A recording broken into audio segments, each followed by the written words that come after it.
अर्धनारीश्वर का क्या मतलब है? नर की शक्ति नारी या नर की जरूरत नारी?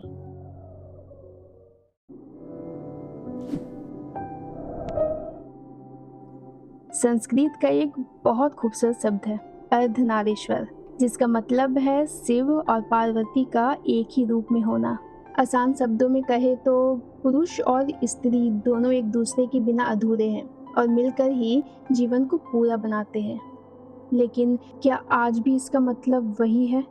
अगर मैं तुमसे पूछूं, एक आदमी को औरत की जरूरत क्यों पड़ती है और एक औरत को आदमी की जरूरत क्यों पड़ती है, तो तुम्हारे दिमाग में सबसे पहले क्या जवाब आएगा?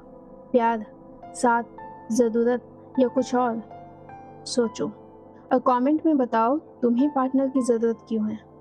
मान लो अगर तुम्हें पहले ही बता दिया जाए कि जिस चीज की वजह से तुम आज उसकी तरफ खींचे चले जा रहे हो, वही चीज एक दिन खत्म हो जाएगी, तो क्या तुम अभी भी उस इंसान से शादी करना चाहोगे? अगर तुम्हें पहले ही बता दिया जाए कि शादी के बाद तुम दोनों एक ही घर में रहोगे, एक ही कमरे में रहोगे, सारी जिंदगी साथ गुजारोगे, बस एक दूसरे को कभी छू नहीं पाओगे, तो क्या तुम अभी भी उतनी ही खुशी से हाँ कहोगे? और अगर अट्रैक्शन और फिजिकल इंटीमेसी को हटा दिया जाए तो क्या तुम्हारा प्यार अब भी उतना ही मजबूत रहेगा? सोचो। प्राकृतिक ने हमें एक बात सिखाई कि नर और मादा एक दूसरे के पास आते हैं एक नई जिंदगी को जन्म देने के लिए, पर क्या एक स्त्री और पुरुष की जिंदगी भी सिर्फ इतनी ही है?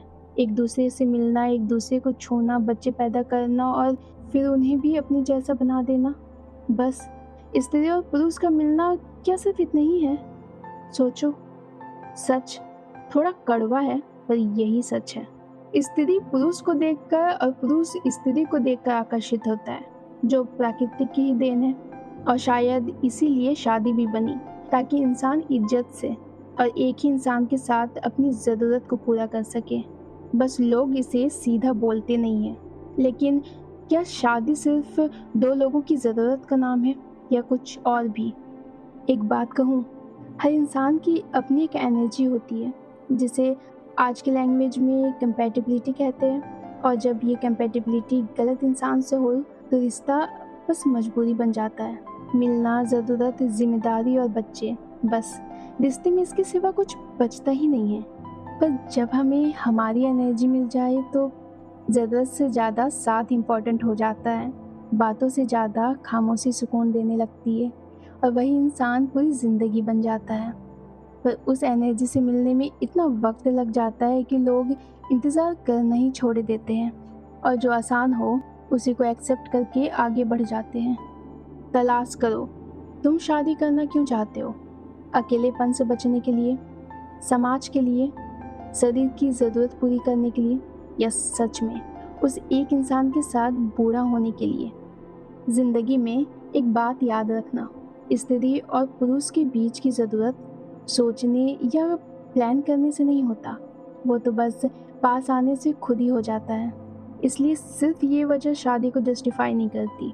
शादी करने से पहले ये मत सोचना कि तुम उसके साथ कितना खुश रहोगे, ये सोचना कि क्या तुम उसी इंसान के साथ अपनी जवानी, अपनी थकान, अपनी खामोशी और अपना बुढ़ापा भी बांट पाओगे। क्योंकि जवानी हर किसी की चली जाती है, आकर्षण भी धीरे धीरे बदल जाता है, पर गलत इंसान के साथ बिताई हुई जिंदगी सबसे लंबी सजा बन सकती है। सोचो, क्या तुम सही एनर्जी का इंतज़ार कर पाओगे, या जो आसान है उसी को अपनी किस्मत मान लोगे?